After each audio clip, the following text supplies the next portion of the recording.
Assalamualaikum warahmatullahi wabarakatuh. Perkenalkan, nama saya Yuriania Sari dengan NIM F10512110442, Prodi Pendidikan Fisika, Fakultas Keguruan dan Ilmu Pendidikan, Universitas Tanjung Pura. Di sini dan hari ini kita akan belajar Fisika SMA kelas 11 mengenai fluida statis, khususnya tentang tekanan hidrostatis. Nah, sebelum membahas lebih lanjut tentang tekanan hidrostatis ini, kita harus tahu lebih dulu nih, apa maksud atau apa definisi fluida statis. Nah, apa sih fluida statis itu? Nah, fluida statis ini merupakan bagian dari fluida. Nah, fluida itu adalah zat yang bisa mengalir, dan yang termasuk dalam fluida itu bisa saja zat cair, bisa juga zat gas. Nah, zat cairnya itu bisa minyak, air, dan sebagainya. Nah, fluida ini juga sendiri tuh terbagi menjadi dua. Ada fluida statis, ada fluida dinamis. Nah, yang akan kita bahas pada hari ini itu adalah fluida statis. Apa sih maksud statis ini? Nah, statis itu maksudnya tuh adalah dalam keadaan diam atau tidak bergerak, gitu kan. Jadi dapat kita simpulkan bahwa fluida statis adalah salah satu cabang ilmu sains atau fisika yang membahas tentang karakteristik fluida saat tidak bergerak atau diam. Jadi fluida statis ini membahas suatu tekanan atau yang diberikan oleh fluida pada suatu objek atau benda yang berada di dalamnya, begitu. Lalu, apa saja sih besaran-besaran pada fluida statis? Yang pertama itu adalah massa jenis yang disimpulkan dengan rho. Sebelum membahas tentang massa jenis ini, kita amati dulu nih. Tampilkan. Nah, ini adalah gambar air, gelas yang berisi air, lalu dituangkan minyak. Lalu minyaknya nih berada di atas. Nah, kenapa? Pertanyaannya nih, kenapa minyak itu selalu berada di atas atau tidak menyatu dengan air, begitu? Saat dituangkan minyak ke dalam air, itu minyaknya tuh selalu berada di atas. Kenapa tidak menyatu? Begitulah. Ada yang tahu? Nah, nanti akan kita bahas lebih lanjut ya. Jadi, kita definisikan dulu apa makna massa jenis ini. Nah, massa jenis ini adalah ukuran kerapatan suatu benda dan didefinisikan sebagai massa partikel zat tiap satuan waktu. Nah, secara matematis itu massa jenis itu dirumuskan sebagai rho sama dengan M per V, dengan M itu massa zat dengan satuan kilogram, V itu yaitu volume zat dengan satuan meter kubik, dan rho itu massa jenis zat dengan satuan kilogram per meter kubik. Nah, jadi kenapa minyak itu selalu berada di atas dan tidak menyatu dengan air itu karena massa jenis minyak itu lebih kecil dibanding dengan massa jenis air. Jadi, ketika air dan minyak itu disatukan atau dituangkan dalam satu tempat itu, minyak itu akan selalu berada di atas, gitu. Lalu, besaran yang selanjutnya adalah tekanan. Nah, jadi nanti kita itu akan membahas tentang tekanan pada zat padat dan tekanan pada zat cair yang dinamakan tekanan hidrostatis. Pertama ini adalah kita akan membahas tentang tekanan pada zat padat. Nah, sebelum membahas lebih lanjut tentang tekanan ini, kita lihat dulu nih gambar yang ditampilkan. Gambar apa? Yang pertama ini ada gambar sepatu kets atau sepatu sneakers ya. Sepatu sneakers. Dan yang kedua ada gambar high heels atau sepatu tinggi atau sandal tinggi gitu ya. Nah, coba teman-teman bayangkan atau mungkin para teman-teman yang perempuan gitu, yang pernah merasakan menggunakan atau memakai dua sepatu ini, lebih sakit mana sih? ketika memakai sepatu kets dengan sepatu high heels ini, pasti jawabannya tuh yang lebih sakit adalah menggunakan sepatu high heels. Kenapa? Kok bisa lebih sakit ini? Lebih sakit menggunakan sepatu high heels gitu kan? Nah, karena tekanan pada sepatu high heels ini atau high heels ini tuh lebih apa ya? Lebih bertumbuh pada satu titik. Hanya apa? Ya, biar saya tunjukkan. Lebih bertumbuh pada satu titik. Sedangkan pada sepatu kets itu kan luas permukaannya tuh atau luas telapaknya itu lebih besar gitu kan dibanding dengan sepatu high heel yang luas permukaannya kecil. Sehingga diakibatkan apa akibatnya gitu kan? Akibatnya itu akibat dari luas permukaannya yang berbeda, luas penampangnya yang berbeda, itu menghasilkan tekanan yang berbeda gitu kan. Tekanan dari luas penampang kecil atau sepatu high heels ini lebih besar dibandingkan dengan tekanan sepatu kets. Jadi di sini dapat kita simpulkan bahwa tekanan itu sebanding dengan gaya dan tekanan juga berbanding terbalik dengan luas permukaannya. Itu. Atau secara matematisnya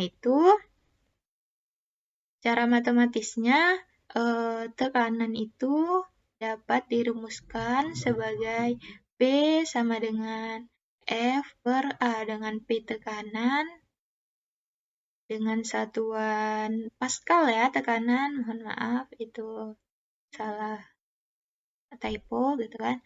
P tekanan satuannya Pascal, F itu gaya dengan satuannya Newton, dan luas permukaan itu satuannya meter pangkat 2. Terus jadi tadi walaupun sepatunya atau sandalnya ini diinjak oleh orang yang sama, misalkan kan, jadi kan kalau orang yang sama gayanya kan gaya yang dihasilkan atau gaya yang diberikan kan sama kan, tapi karena luas permukaannya yang berbeda atau luas penampangnya berbeda, tekanan yang dihasilkan pun berbeda. Semakin kecil luas penampangnya atau luas permukaannya, tekanan yang dihasilkan pun akan semakin besar atau high heels-nya pun akan semakin sakit, akan lebih sakit dibandingkan sepatu kets.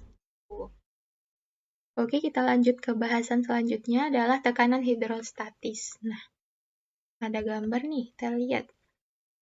Oh, ada gambar bendungan. Nah, pertanyaannya nih, kenapa semakin bendungan itu semakin dalam atau semakin ke bawah itu semakin tebal dindingnya? Tuh.